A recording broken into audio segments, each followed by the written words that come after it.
अगर सूरज कल फट जाए तो क्या होगा? हमारे सौर मंडल के केंद्र में स्थित यह तारा जो हमें गर्मी और ऊर्जा देता है, एक टाइम बम है। सूरज लगभग 10 अरब साल पुराना है, लेकिन यह केवल अगले 5 अरब साल ही टिकेगा। इसके बाद यह लाल दानव बनकर फैल जाएगा और फिर सिकुड़कर सफेद बौना तारा बन जाएगा जो ठंडा होता रहेगा। हम सब इससे पहले ही चले जाएंगे, लेकिन कल्पना करें कि सूरज को फटते हुए देखना कैसा होगा। एक सुपरनोवा विस्फोट दुनिया का सबसे शानदार आतिशबाजी शो हो सकता है, लेकिन असल में हम शायद कुछ भी नहीं देख पाएंगे। सूरज पृथ्वी से 150 मिलियन किमी दूर है और प्रकाश को हम तक पहुंचने में 8 मिनट लगते हैं। सुपरनोवा के मामले में हम सुरक्षित नहीं हैं। पृथ्वी को पूरी तरह सुरक्षित रखने के लिए हमें कम से कम 50 से 100 प्रकाश वर्ष दूर होना पड़ेगा। अगर सूरज कल फट जाए तो रिजल्टिंग शॉक वेव इतनी शक्तिशाली नहीं होगी कि पूरी पृथ्वी को नष्ट कर दे। केवल सूरज की ओर का हिस्सा तुरंत जल जाएगा और दूसरा हिस्सा बहुत अधिक गर्म हो जाएगा और स्थायी अंधकार में रहेगा। सूरज के द्रव्यमान के बिना पृथ्वी अंतरिक्ष में बहने लगेगी, जबकि इसके बचे हुए निवासी जीवित रहने के लिए संघर्ष करेंगे। एक संभावना है कि हमारा ग्रह किसी दूसरे तारे के चारों ओर कक्षा में आ सकता है, लेकिन तब तक हम सब चले जाएंगे।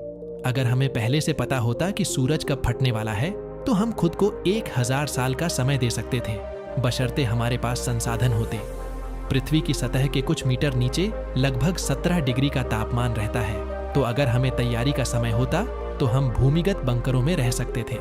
विस्फोट के 1 सप्ताह के भीतर पृथ्वी की सतह का तापमान -18 डिग्री तक गिर जाएगा और 1 साल के भीतर यह -73 डिग्री तक गिर जाएगा। महासागरों की सतह से नीचे की ओर जमना शुरू हो जाएगा। 1000 साल के भीतर पृथ्वी का वातावरण जम जाएगा और ध्वस्त हो जाएगा, जिससे सतह पर बचे लोग ब्रह्मांडीय विकिरण और उल्का पिंडों के प्रभाव के लिए उजागर हो जाएंगे। उम्मीद है कि तब तक हमने खुद को एक नया घर ढूंढ लिया होगा। अगर सूरज फट जाए तो यह एक रात में नहीं होगा। जब सूरज मरेगा तो यह एक लंबी प्रक्रिया होगी जो अरबों सालों में होगी। सूरज और गर्म और उज्जवल हो जाएगा और यह विस्तार करना शुरू कर देगा। इस प्रक्रिया के दौरान यह अपनी बाहरी परतों को खो देगा, जो अन्य तारों और ग्रहों का निर्माण करेगा। कौन जानता है, शायद नई जीवन की उत्पत्ति हो सकती है। क्या आप दूसरी पृथ्वी की कल्पना कर सकते हैं? एक नई मानवनुमा प्रजाति, एक नई मानवनुमा प्रजाति।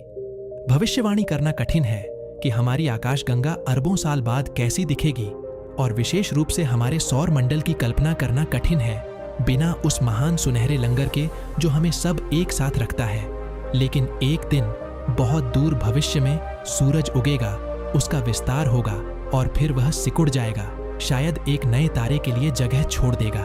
और अगर किसी चमत्कार से उस समय मानवता अब भी मौजूद होगी तो हम कहाँ रह रहे होंगे?